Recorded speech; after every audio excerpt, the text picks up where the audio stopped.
The massive space station hung against the backdrop of stars like a glittering diamond. Ambassador James Walker stood at the viewing window of his transport ship, adjusting his dark blue uniform one final time. After 6 months of travel, humanity's first diplomatic mission to the Galactic Council was about to begin. 10 minutes to docking, Ambassador, called out the pilot from the cockpit. Walker nodded, though his eyes remained fixed on the station. Its spiral arms stretched out for miles, housing representatives from over 300 alien species. Soon, humanity would make their case to join them. The transport glided smoothly into one of the smaller docking bays. Walker noticed how their simple Earth vessel looked out of place among the sleek ships of other species. Most of them had been traveling the stars for thousands of years before humans had even invented the wheel. As the airlock cycled, Walker turned to his small team. "Remember," he said, "we're here to show them that humanity deserves a seat at the table. Keep calm, stay professional, and don't let any insults get to you." The doors opened with a soft hiss. A group of aliens waited to greet them, led by a tall figure with pale gray skin. Walker recognized him as Undersecretary Trell from their video communications. The alien's 4 eyes blinked in sequence as he gave what passed for a smile among his kind. "Ambassador Walker," Trell said in perfectly accented English, "welcome to Central Station. I trust your journey was comfortable." "As comfortable as 6 months in space can be," Walker replied with a diplomatic smile. "We appreciate the Council granting us this audience." They walked through wide corridors filled with beings of all shapes and sizes. Some looked almost human, while others defied description. Walker noticed how many of them stopped to stare at the human delegation, some with curiosity, others with what seemed like disgust. "The council chamber is prepared," Trell explained as they walked. "Though I should warn you, some members are concerned about humanity's rapid expansion into space. Your development of faster-than-light travel barely 50 years after achieving spaceflight has caused quite a stir." Walker had expected this. "Progress shouldn't be feared, Undersecretary. Humanity has learned from its past mistakes. We come seeking friendship and knowledge, not conquest." A deep voice interrupted them. Pretty words from a species that still fights wars among themselves. Walker turned to face the new speaker. A massive creature covered in what looked like metallic scales towered over them. High Counselor Lord Grey, the most powerful member of the Council. "High Counselor," Walker bowed slightly. "You're well informed about Earth. Then you'll also know that we've had global peace for the past 20 years. Our wars taught us the value of unity." "Unity through violence," Lord Grey rumbled. "How typical of young races." Walker kept his cool. "We prefer to think of it as learning from our mistakes, something all species must do to grow." The High Counselor's eyes narrowed, but he said nothing more as they entered the council chamber. The room was enormous, with floating platforms arranged in circles rising toward the distant ceiling. Thousands of representatives from across the galaxy watched as the human delegation took their place on the lowest platform. As Walker prepared his opening speech, he caught whispered conversations from nearby platforms. Most seemed skeptical of humanity's readiness, but a few spoke with interest about Earth's rapid technological progress. The Council's division was clear. The older, established species saw humans as dangerous upstarts, while younger races saw potential allies. Walker stepped forward as the chamber fell silent. In his pocket, he held a data chip containing proof of several Council species secretly working to restrict human expansion. He had hoped to avoid using it, but the hostility in the room left him no choice. Humanity deserved fair treatment, and he would make sure they got it.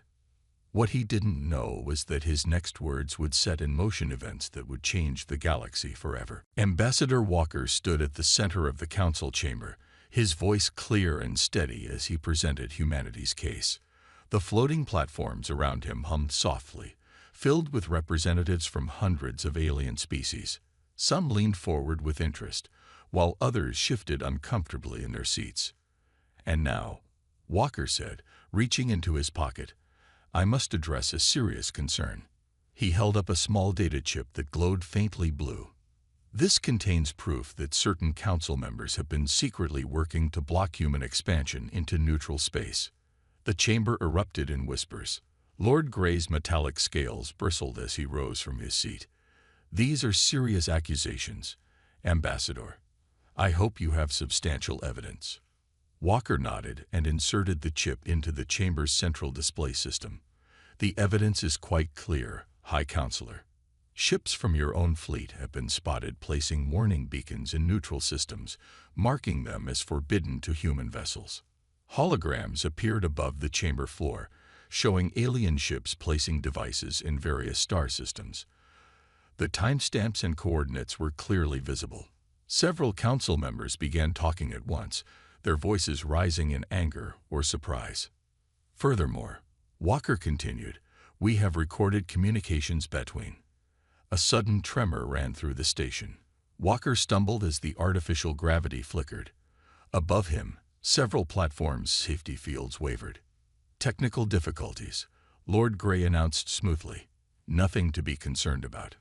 Please continue, Ambassador. Walker straightened his uniform and took a breath. As I was saying, we have recorded communications between. The gravity failed completely this time. Walker and his team floated up from their platform. Before anyone could react, the gravity slammed back on at triple strength. The human delegation crashed to the floor with devastating force. Chaos erupted in the chamber. Medical teams rushed forward, but it was already too late. Ambassador Walker and his entire team lay motionless, their bodies broken by the sudden gravitational shift. Lord Grey's voice boomed through the confusion. This is a terrible tragedy. Emergency teams, attend to them at once.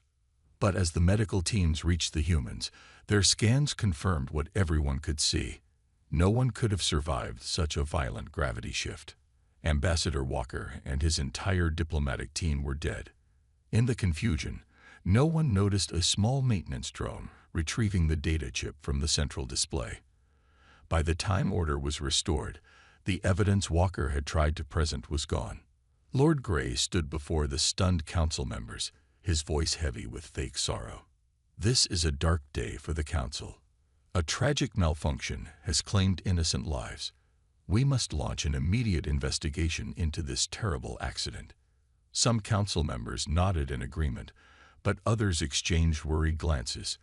The timing seemed too convenient, the malfunction too selective in its targets.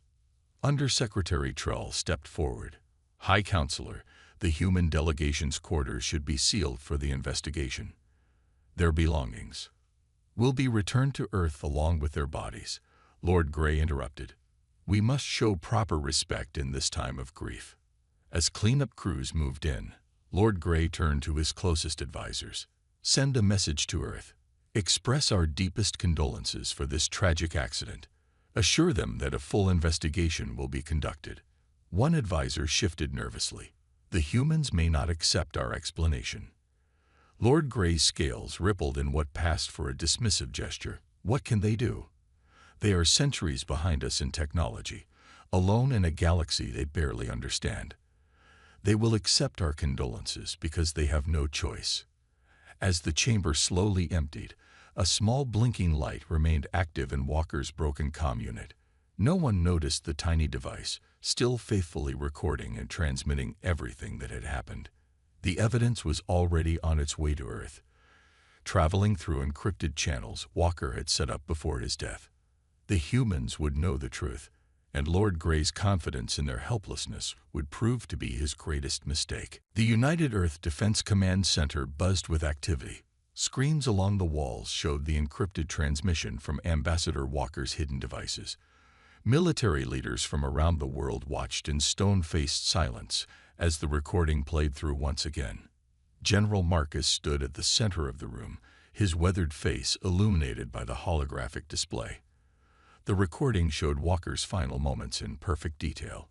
The selective gravity failure, Lord Grey's careful orchestration, the theft of the evidence. There was no doubt about what had happened. Play the final transmission again, Marcus ordered. The room fell silent as Walker's last message, recorded just hours before his death, filled the air. If you're hearing this, Walker's voice was clear and determined, then my failsafe has been activated. The Council has likely killed me to hide their violations of galactic law. Do not let them dismiss this as an accident. Do not let them think humanity is weak. Marcus turned to face the assembled leaders. The Galactic Council's official message claims this was a tragic malfunction. They offer their condolences and promise an investigation. His voice hardened. They expect us to accept this lie and move on. They think we're primitive. Admiral Jackson added from her position near the main tactical display. Their technology is centuries ahead of ours. They believe we have no choice but to accept whatever story they tell us. The room erupted in angry murmurs.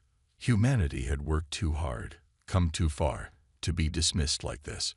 Walker's murder wasn't just an attack on one man. It was an attack on Earth itself. What are our options? Someone asked. Marcus pressed a button, and a holographic display changed to show Earth's military assets.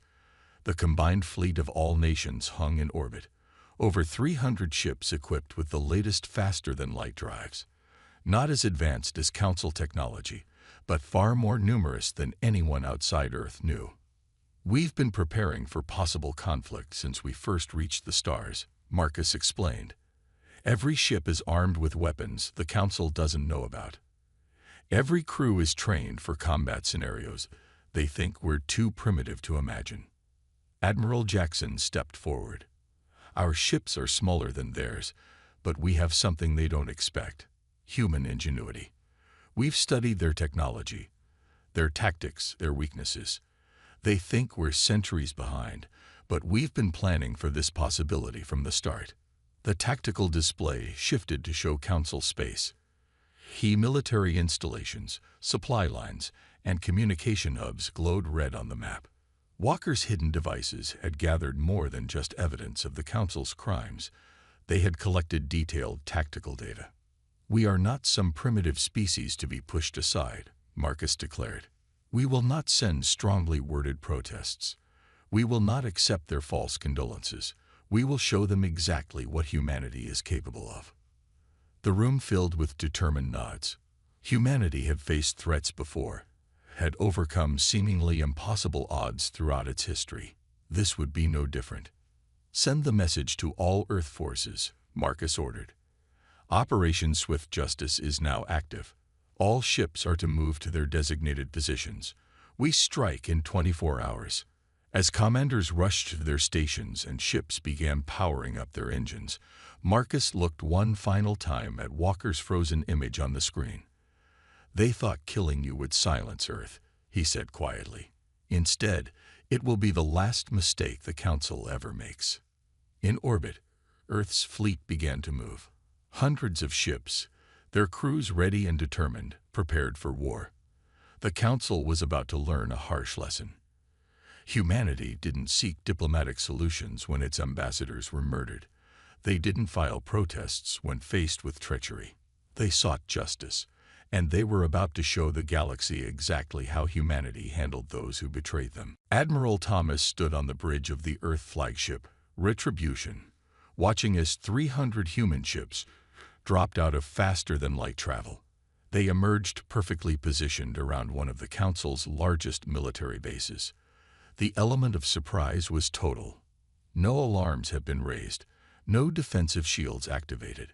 All ships report ready, his tactical officer announced. The Council base hasn't detected us yet. Their sensors are still calibrated to ignore human technology as harmless. Thomas allowed himself a small smile. The Council's arrogance would be their downfall. Launch Operation Thunderstrike, he ordered. Follow the plan exactly.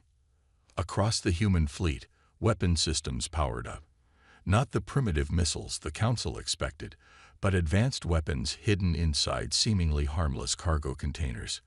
Walker's death had forced humanity to reveal their true capabilities sooner than planned.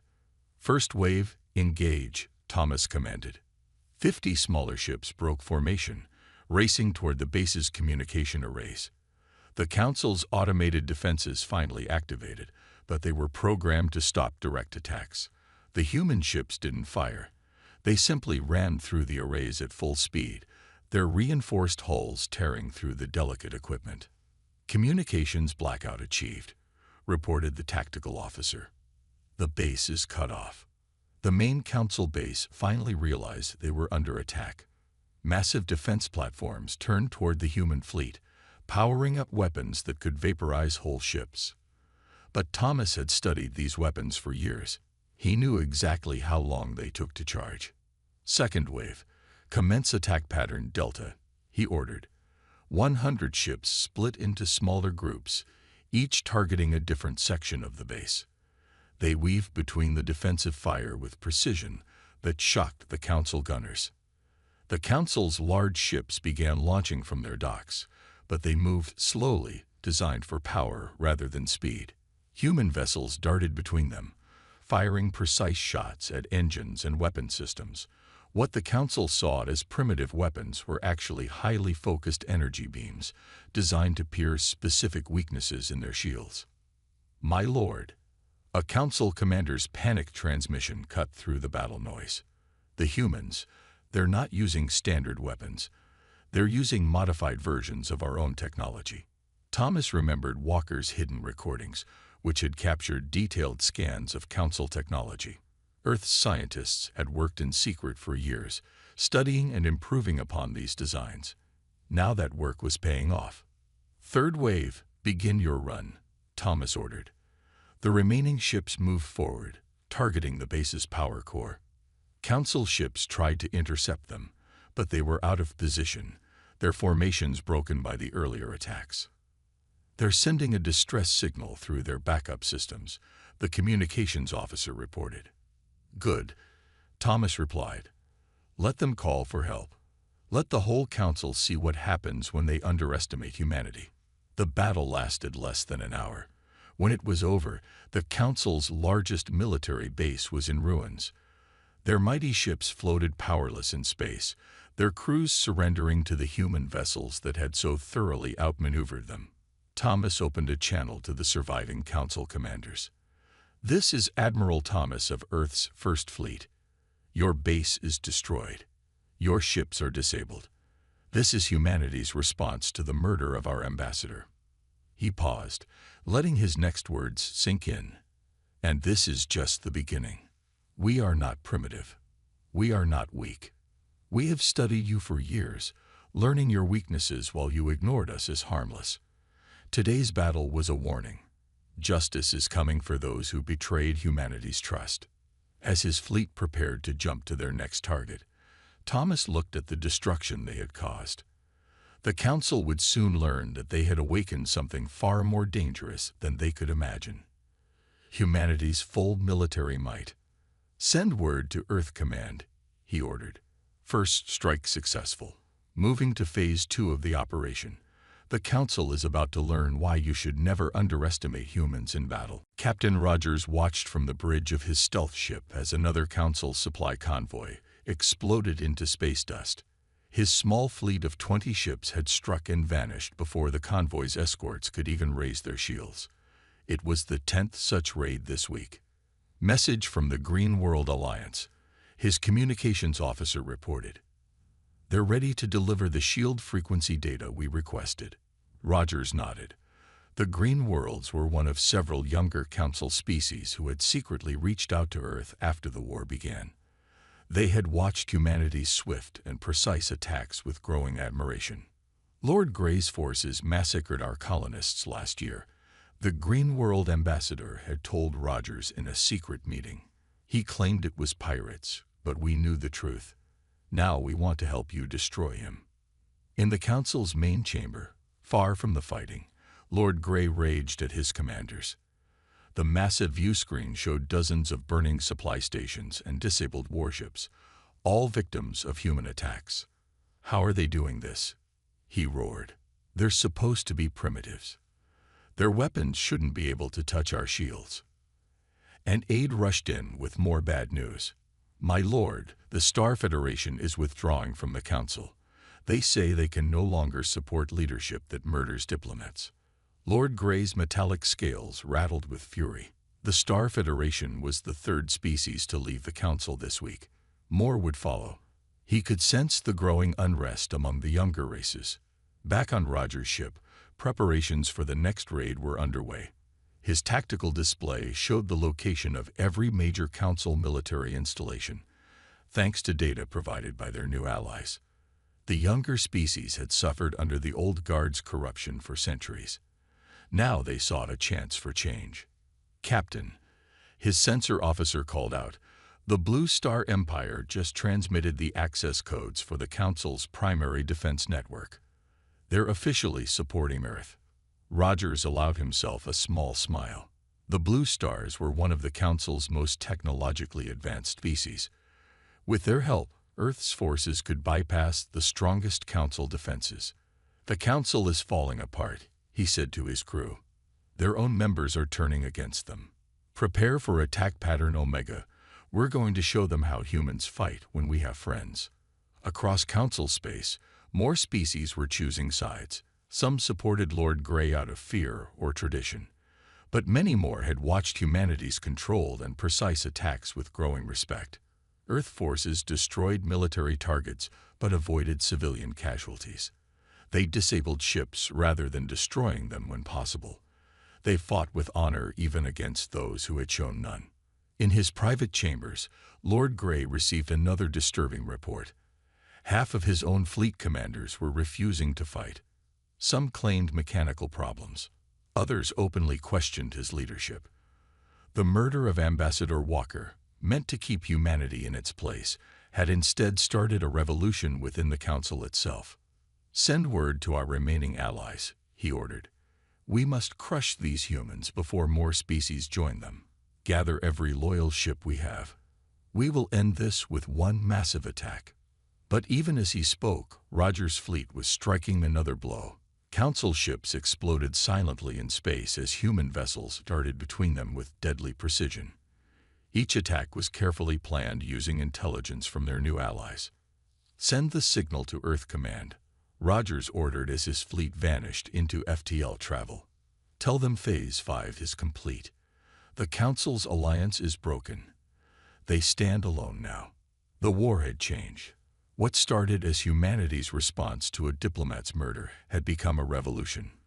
The galaxy was choosing sides, and the old guard was losing.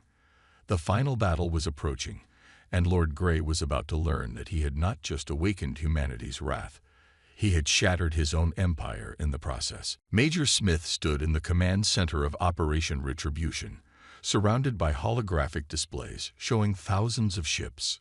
Earth's entire fleet was gathered, along with vessels from 24 former Council species. The largest military force ever assembled in galactic history was ready to strike.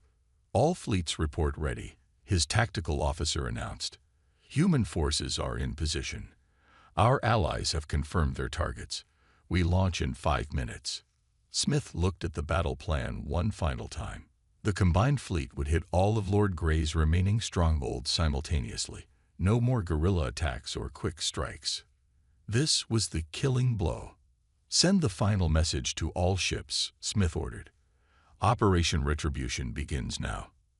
Across Council space, over 5,000 ships jumped into faster-than-light travel at exactly the same moment. They appeared around every major Council world, their weapons already charged and ready. "My lord," a panicked officer burst into Lord Grey's command room.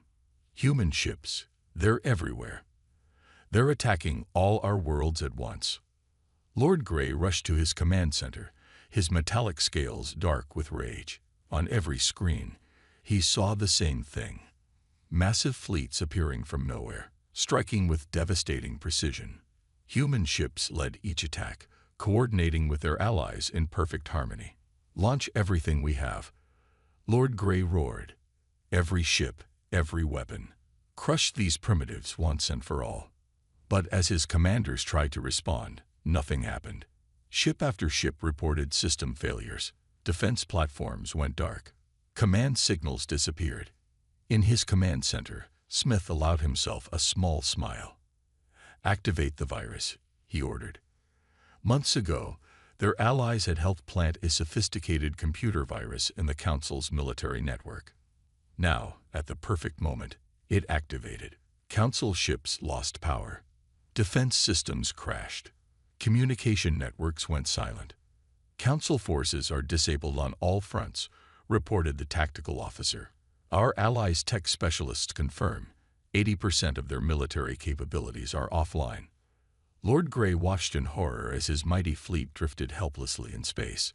The few ships still functioning were quickly surrounded by human vessels. His supposedly inferior enemies had outfought him at every turn. "Send the surrender demand," Smith ordered. The message went out to every council world simultaneously. Your military is defeated. Your allies have abandoned you. Surrender now or face the consequences. But Lord Grey wasn't finished. In his private hangar, he boarded his personal battleship, the most powerful vessel in council space. "I will not be defeated by primitives," he roared over all channels. "I will destroy them myself." Smith watched calmly as the massive ship launched. "All ships hold position," he ordered. "Let him come." Lord Grey's battleship charged toward Earth's fleet, its weapons powering up to their maximum.